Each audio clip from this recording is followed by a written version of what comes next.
And we're live. What's up, ladies and gentlemen, boys and girls? Matthew Bellman and Ryan Kostrowski. This is the DFS 5-pack here to talk a little year-long fantasy football on the 8th of May for 2020. The season can't be here soon enough. It is 4 months away, but we got a little prep time right now to really get into fantasy for this up-and-coming season. So Bellman over there in Cleveland, Cleveland Browns fan, we're here to talk about your man, Odell Beckham Jr., looking for a bounce-back fantasy season after a very disappointing 2019. I'm guessing you like him this year. Yeah, you're guessing correctly. I know we haven't talked over him like too much. I definitely like him this year. I mean, he's still, he's definitely descended from being, a top 5 wide receiver. We talked about our top 5 wide receivers the other day, and he was not in that list, nor should he be. But he's still got that type of talent, and he's motivated. I think it's rare to see a guy like this, this motivated, this hungry, and I think he's primed for a bounce back year. So I'm excited to talk him over with you, if nothing else. Yeah, he's definitely not a top 5 receiver right now by production, but talent-wise, I'm a Green Bay guy. Devontae Adams is a much safer pick from fantasy perspectives, but I don't know if he's more talented than Odell Beckham Jr. I think raw talent, OBJ is right up there. Adams just has a better quarterback, probably a better work ethic, better chemistry with his quarterback and things like that. But talent-wise, I still think Beckham has more to offer. I agree. I think that, if talent-wise, I think you can make the case that Odell Beckham is right up there as, arguably the most talented. Now, whether that ever manifests itself on the field, we shall see, or we might never know. But I think this is just a really big year. And when I say big, I don't mean like big production-wise. It's a big year in the careers of Odell Beckham, Baker Mayfield. It's a big year for all these guys, and I think they come through. I can't wait for it, obviously. Do you like, not like, or means nothing to you, him coming out the last week or so and just talking about how he's going to have a big year? I like it, man. He's always been a vocal guy. I'm not one to ever really let OBJ be OBJ. It's not saying anything bad. He's just has confidence in himself, and I love it, man. Right. It's going to rub some people the wrong way. We're both Midwestern residents, and you know how people around here are. They just want you to kind of put up and shut up is more of like the demographic. But if you go to some other areas, people are going to like that, going to more like that. I'm kind of with you, though. I like it. Strut your stuff. Talk your crap. I want to hear it. Same, especially from a guy like OBJ who has he can back it up. It's just more exciting. I bet flipping baseball. I want to have some fun. Agreed. So. All right. Subscribe to the station if you're new to it, guys. Again, we're mostly predicated around daily fantasy sports, which currently is not much of a thing with sports being on hiatus. But subscribe to the network, hit the bell for notifications. Thumbs up is appreciated. Obviously, we got some big changes with your Cleveland Browns this year. First-year head coach Kevin Stefanski, first-year offensive coordinator Alex Van Pelt. I know him a little bit from his years in Green Bay. I know Aaron Rodgers was a big fan of his. As far as injury concerns go with Odell, there wasn't anything pressing last year. He's perpetually had injury issues, right? Like nothing that should be lasting. He just seems to be a guy who's semi-injury prone. Yeah, exactly. So whether, again, another thing that finds itself happening again this year or whether he escapes it, we don't know yet. Yeah, exactly. Injuries is a tough one, too, because some guys have had perpetual injuries. Like Todd Gurley, injury is like his big thing. A guy like Beckham, though, it seems to be like more freak injuries more than anything, which is that because it's him or is that just bad luck? Hard to say. Agreed. All right. So statistically, he is now 3 years removed from being, a good fantasy wide receiver. He has topped 1,000 yards the past 2 years, but the guy's got 13 touchdowns over the last 3 seasons. Missed a good portion of 2017 due to injury. Missed 4 games in 2018. Why didn't he start one game last year? Was he suspended or? I'm not sure. I think maybe, he didn't start like the first series. I'm not sure. Yeah, I don't really remember. Not that that's a major issue one way or the other, but, let's just call it like it is. Bad year last year. Only 74 catches on 133 attempts. Mostly everything went wrong for Cleveland last season. So I think it's easier to chalk this up to a mulligan than it is like a guy like a Le'Veon Bell, because we've seen wide receivers fall off early. There's a lot that goes into being good, or running backs. There's a lot that goes into being a good wide receiver. One, the ball's got to be there. Two, you've got to get there's somebody else throwing you the ball. Yeah. When you're a running back, it's just you, right? Like ultimately, if Baker Mayfield's not productive again, then that will really hurt Odell Beckham. And that's another reason why I'm higher than many on Odell Beckham this year, is because I think that Baker Mayfield left a lot of throws on the field last year. And I think that Baker Mayfield is better than he showed last year. I think the hype got to them, and I think they're all motivated. And I think that matters a lot. Not to say they weren't motivated last year is the point that you'll make, but I think, having everyone call them, like the best team. A young hunted team I never like. Exactly. So, kind of, what's the old saying? Put them in their place, I guess. And now they're the hunters again, and I think they're going to come out much better than they did last year. The spot for them this year is better in that essence, right? They are not the team. You haven't heard too much from them. I know back, like we talked about OBJ briefly coming out and saying something, but it wasn't like derogatory towards other teams. It's just like, I'm going to have a big year. I'm bigger. I'm stronger. I'm faster. I don't think that's not locker room material for anybody else. Nah, that stuff I like. Again, he's a superstar. He can say stuff like that. He's not dogging anyone. Nothing controversial. Have at it. Yeah, it's one thing if I look over at some guy and be like, hey, man, you're short. That's just kind of something mean to say to somebody. But if I say I'm 6'2", I'm not. But if I were to say that, that's just calling it like it is, right? I'm just that tall. So that's what he's doing. He's saying I'm bigger and stronger. Factual things, nothing against anybody else. I'm on board. Mm-hmm. So key additions or losses, you can add some of this if you want to. Obviously, everybody knows they added Austin Hooper. Biggest contract in tight end history, right? Yeah, biggest contract in tight end history, which means more like when we say it, because a lot of times these deals are, every year it's like the biggest deal for insert position here. You know what I mean? Right, especially for quarterbacks, but that doesn't mean it doesn't play out in other positions like tight end. We're not saying that Tony Gonzalez wouldn't have signed a bigger deal if it was this season, or Rob Gronkowski or something like that. It's just Hooper's coming off a big year. In order to get a guy coming off a big year, you got to overpay him. Is he overpaid? Probably, but it's kind of like when you overpay somebody in an auction fantasy draft. Sometimes it's worth a couple extra bucks if you have it. Yeah, listen, they wanted him. It's definitely overpaid, but they wanted him, and they went out and got him. And you're right. If every tight end in the NFL were a free agent, like there's no chance that he would have been the highest paid tight end. But that's just not the nature of the beast. It is what it is. Yeah, exactly. If Zach Ertz, Travis Kelce, or George Kittle, who are all better than Austin Hooper, had been free agents, they made a little bit of money. But Austin Hooper's right in that next precipice of tight ends. It was his year to get paid. Cleveland added him. It's not like a tight end being overpaid breaks the bank the way a quarterback does or anything like that. So it seemed to be a solid addition. Anything, I think he's a nice calming presence to move the chains. Now you got him and Jarvis Landry in the middle. You got a couple of good running backs. This is an offense with a lot of good pieces around it. You added an offensive tackle with the 10th overall pick. It's difficult for us to say much about an offensive tackle because, quite frankly, even if you watch all the college football in the world, it's difficult to watch a football game and evaluate a tackle unless you have game film. He was definitely the highest rated tackle coming into on a lot of teams' boards. I love that he protected the blind side for Tua at Alabama.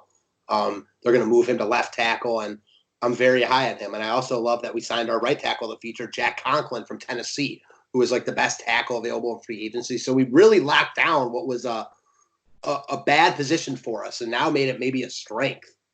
Side question for you. If Baker Mayfield has another terrible year, he's done.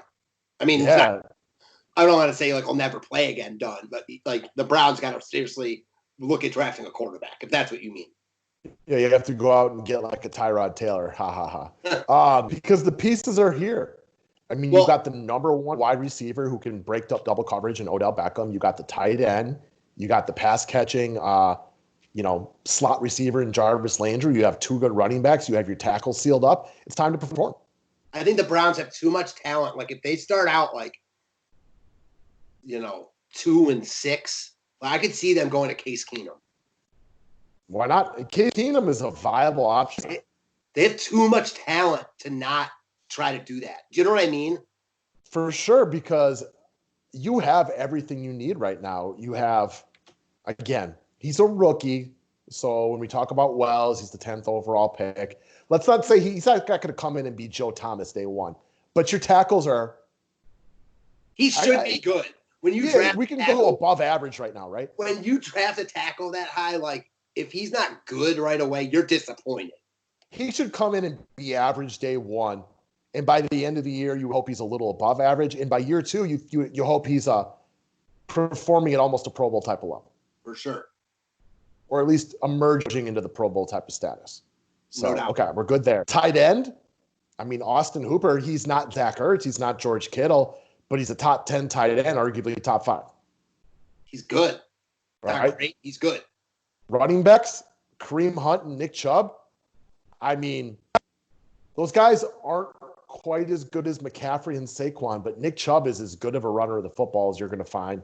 Hunt is very good out the backfield. You are strong at running back. I mean, all over the board. It is time to perform. Really, wide receivers, like, we're strong. Like, yeah, it is time to perform. The more we talk about them, the more I look at the Browns and, outside of the quarterback position, which I think is a big unknown right now, this offense can go toe-to-toe with pretty much anybody out there. I mean, I'm talking the Tampa Bays, Kansas City Chiefs. Again, Kansas City will be better because they have Patrick Mahomes, but this offense has all the pieces that you want right up there with the Tyreek Hills and Travis Kelce's, maybe even more. Yeah, excited. Obviously, I'm not trying to get too hyped because, we saw what happened last year, but they are better than they were last year. Plus, I think they have better coaching. Freddie Kitchens in over his head. I think bigger questions come from the defense, but I think that the only thing I'll say is that I think their defense, it's almost like the opposite. The Browns offense is very good, but it's very name brand, which makes it seem better than it really is, in my opinion. The defense is like the opposite. What do you know about Stefanski? I'll just bring up real quickly. As far as Van Pelt goes, I don't know a ton about him. I do know that Aaron Rodgers spoke very highly of him. That's all I can say. Well, I know Stefanski likes to run a lot of like 2 wide receiver, 2 tight end sets, as he showed in Minnesota. So I think David Njoku, who is still in a Browns uniform, could still play a role here. And he's not bad. Like, if all of a sudden he plays well, like, that just adds another weapon to the arsenal. Their running game is solid, man. They might have the best 1-2 combination, or like the best 2 running backs in football. Like, you know what I'm saying? Like, Chubb is not as good as McCaffrey or right. Saquon, but he can run the ball real effectively. And neither of those guys has a number 2 punch like Kareem Hunt. Or even close to Kareem Hunt. Right. Yeah, no questions about it. So this offense is set up to perform, which ultimately is one of the reasons I don't know how much I like Odell this year. And I like where he's being drafted, but there was people who would take him in the first round last year. That's not where I look at him. And it's not that I don't think he can be good. There are a lot of mouths to feed on this offense. Jarvis Landry is a guy who can routinely, get upwards of 100 catches. Austin Hooper's a good tight end. You got 2 good running backs. I mean, I just don't know how many times he's going to have those games, where he's like 12 catches, 150 yards, because there's a lot of good players on this offense. And I think they want to run the football a lot. So I don't expect him to be like a top 5 fantasy wide receiver, but I expect him. I think he's like where he's being drafted. He still offers upside there just because of his big playability. And if the Browns, like you talked about, with their offensive abilities, if they're clicking on all cylinders, they're a team that could score a lot of points. And they could be an offense where you just want a lot of pieces of. And he's one of the top pieces. So I looked him up, and I was finding him going anywhere from like mid-3rd round to mid-5th. It's kind of typical ADP where people are recommending him. I'm sure some people might have him above 25, and there's there's going to be people dropping him below 45. But I think mid-3rd to mid-5th seems to be kind of the consensus of where you look at Odell Beckham right now. For me, I like him at 45. I don't think I would be the one taking him in the mid-3rd round, and it has nothing to do with his talent. It's more than I'm not sold on Baker Mayfield till I say it. I'm also very sold on Nick Chubb and Kareem Hunt, though. So I do think this is a team that can run the ball very effectively. And ideally, that was the one thing I knew about Stefanski, is that if they're winning games and they're up, he's got no problem pounding the rock. And when you got Kareem Hunt and Nick Chubb, you should have no problem pounding the rock. I agree with you. I like Odell this year, and I bought him on the cheap in my Dynasty League, which I like. I'm a Cleveland fan. I wanted him. Why not? But I would rather take Baker Mayfield like late than take a Odell in the 3rd round. Or take a Kareem Hunt and hope Nick Chubb has some injury issues. Yeah, but I feel like with Baker Mayfield, you get that, like, if Odell is good, I'd be surprised if Odell has a very good year and Baker doesn't, you know? Yeah, I agree with that. I mean, it's just a tough spot to do that. It's not that it's impossible. It's not like we saw Odell with 3 monster years in the beginning of his career. It's not like Eli Manning was having good seasons, but he was the only guy getting anything. It's not impossible, but in my opinion, it's tough. I feel like they're tied together almost. Yeah. There's not 100% correlation, but there's a very strong correlation. Exactly.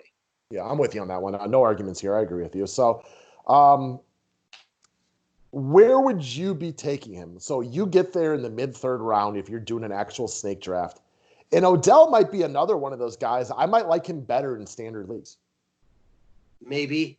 You know, it also depends on, like, where I went with my first 2 picks. If I have, like, 2 running backs that we talked about, and I'm looking at receiver, it just depends on who's on the board. But I think 4th round is about where I'd be starting to look at him, not in the 3rd round. Yeah, and I have no arguments on anybody who wants to go after him in the 4th round. Again, he's good. There is talent here. There is no questions about it. Fantasy is about 2 things, and I think it's Matthew Berry who says this all the time. Opportunity and talent. I don't question the talent. I question the quarterback potentially, and I just question how many looks he's going to get. Because if the Browns are good this year, I think a lot of that has to do with the fact that Nick Chubb and Kareem Hunt could throw up 2,000 to 2,500 rushing yards between the 2 of them. Yeah, I don't disagree with that. I will say, though, like, on that note, you know, that means the Browns offense is playing well. And I like, if that's the case, then I like basically a lot of pieces in that offense. Some will be better than others, to your point. And that's where, you know, we talked about this with DK Metcalf the other day. And I think it could be a similar position of where you might target a guy like this in standard leagues, because there could be a lot of days where Beckham gives you 399 and a touchdown because he caught 175-yard touchdown, right? And that's not as good in a PPR league, but that's pretty damn good in a standard league. No doubt about that. So knowing the difference between your PPR receivers, like Michael Thomas and Odell Beckham, like at the end of the year, Michael Thomas might have 1,400 yards and Beckham has, 1,150 or 1,200. Well, it doesn't feel like that big of a difference, but Thomas did it in 130 catches and Beckham did it in 80. That's a big difference. For sure. So knowing where you're targeting them. And not a lot of us play standard leagues anymore, but they are still out there. And this is a guy that I can see people not knowing how to categorize that difference when it comes to playing in the standard league. For sure. I agree. He's definitely in that mold of other guys we just recently talked about.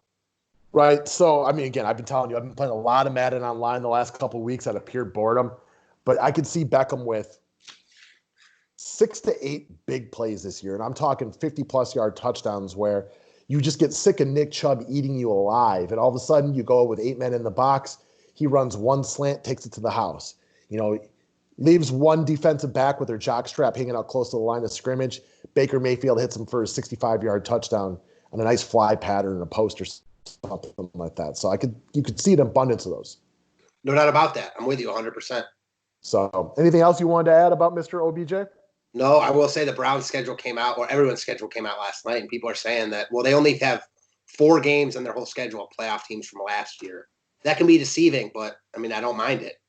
Yeah, 2 against the Ravens, right? And then 2 against the Ravens. Let me check right now. So 2 against the Ravens. The Eagles made the playoffs, right? Yep. The Eagles and the Texans. Well, and the Titans. So I guess only 4 teams that made the playoffs. So 5 games of 4 teams because the Ravens are the same team, obviously. Where did the Eagles play in the playoffs last year? Seattle. Yeah. Seattle beat them. Yeah, that's right. Wentz got hurt like in the first quarter, right? Yeah, and then Seattle lost at Green Bay. Yeah. Okay. I was just trying to remember that first round. I'm like, I specifically remember the Eagles making the playoffs and the Cowboys not, but I'm like, I cannot remember who they played. But now that we talk it through, it's all coming back. So once again, guys, like and subscribe, hit that bell for notifications of new videos. We'll be continuing to break down the fantasy football format for the next few months. We got a lot of players to talk through. Thought we'd hit up some of our favorites to start, and that includes your number 1 wide receiver, Odell Beckham Jr. Seems pretty encouraged. He's going to have a promising year this year. Best of luck, everyone. And obviously, I'm like very biased because I want him to have a monster year. Yeah. I mean, that happens, right? And I'll say this, man, because you can appreciate this, especially for us doing year-long leagues. I try not to be like biased and then who of guys on the Browns or guys I specifically like, but with DFS, like so much of our lives and year-long leagues meaning less and less. Sometimes I'm like, why not? Like I want OBJ, I want to root for him. Why do you think I had Aaron Jones on almost every one of my teams Right? last year? One, I was biased and I thought he was good. Uh, and that one ended up working out. 2 years ago, I was biased and thought Jimmy Graham would catch 10 touchdowns. Clearly, I was wrong about that one. It's just more fun to have him, though. No doubt about it. And I love having like Indians in baseball. Like, it's the same thing. Right? Because that way, even if I didn't roll with Devontae Adams on my DFS squad this week, but I got him in 6 of 8 year-long leagues, like at least I got something to celebrate about. And if you're sticking like me and you, a little bit of a difference. But even if it's just $200 on an NFL Sunday in your DFS lineups, it's just going to equate out to more at the end of the season in your year-long fantasy league. So you can be a little biased and homer bound. I mean, well, of course, like most fantasy leagues are like $100 to $200. So most weeks you're playing more than what your year-long league is, depending on how much you play. But like for me, a lot of weeks I'm playing more than the whole fee of the year-long would be. For Because sure. I'm playing like massive money year-long leagues because I don't like pay enough attention to them. All right. I got a couple 25s, a couple 50s, a couple hundreds, and like the 250 one that we play in. You talked about picking guys from your squad. Problem I'm going to have with the Packers this year, there really isn't anybody I like from a fantasy perspective, with the exception of Devontae Adams, who is going to be the only target that they have. But, you have to make a point to get him. I don't like Aaron Jones, but I don't like Dylan enough to go get him. We're not exactly strong at tight end. Our number 2 wide receivers stink. I'm not a big Aaron Rodgers fan for fantasy this year, so it's like Adams or bust. So if we did like a snake draft and you picked like 9th or 10th, I could see drafting Adams for sure. That's about it. Right? And that's it. Like, I don't know what they're going to do with running backs. I know what they probably think their plan is. Okay, let's play the last game of who would you draft at? Because they have Devontae Adams going 7th overall here. Adams or DeAndre Hopkins? Adams. I feel much safer. There's chemistry right there, right? If I had to draft a wide receiver to go play next year and nothing was known, I'll take Hopkins. I think he's better than Devontae Adams. Not by leaps and bounds, but he's better. Adams is a better route runner, but Hopkins has hands like we've never seen. But we know that Adams and Rodgers are like this, whereas I don't know anything about Hopkins and Murray. Adams or Julio Jones? Julio. I think it's real close. It is. I think it's really close. But if I told you one of these guys had 2,000 yards and 12 touchdowns, would you not pick Julio? I probably would, and I like that he plays in the dome, but that's a big part of it. That helps those last few games of the year to play in that dome. I feel like at this point, though, aside from, I know he had that injury last year, I trust Adams a lot. I don't know. It's a tough one. Adams is trustworthy. However, you also have a Green Bay team that seems pretty convinced that they want to run the football, right? So if things are going well, they are running the football. There's no shape, way, or form that Atlanta's a running team. It's true. Adams or Joe Mixon? Adams. That's easy peasy lemon squeezy. Adam or Kamara? Adams. Adams or Kelsey, last one. Adams. Actually, one more. Adams or Derrick Henry? Standard league, Derrick Henry, easy peasy. PPR league.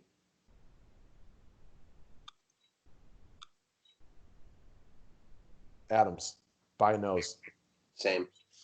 I mean, that's one I don't think they can make it. Derrick Henry might be the biggest equalizer between standard and PPR leagues these days, because what is he going to get, 20 catches? I'm curious if they get him more involved in the passing game, though, this year. I'm not sure. I don't know either. We've seen him with some nice plays in the passing game. He doesn't seem like completely inept. It just seems an unwillingness to use him in that direction. And I get it. He's already getting 150 touches a game on the ground, so maybe you need to give him a rest anyway. But he had some big plays in the passing game starting week 1 against the Browns. Yeah, I was right when you said that. He had that monster 75-yard touchdown catch. And he had one in the playoffs, too. Yeah, man, that kid can play. Yeah, so we'll get to him eventually as well. All right, guys. Thank you.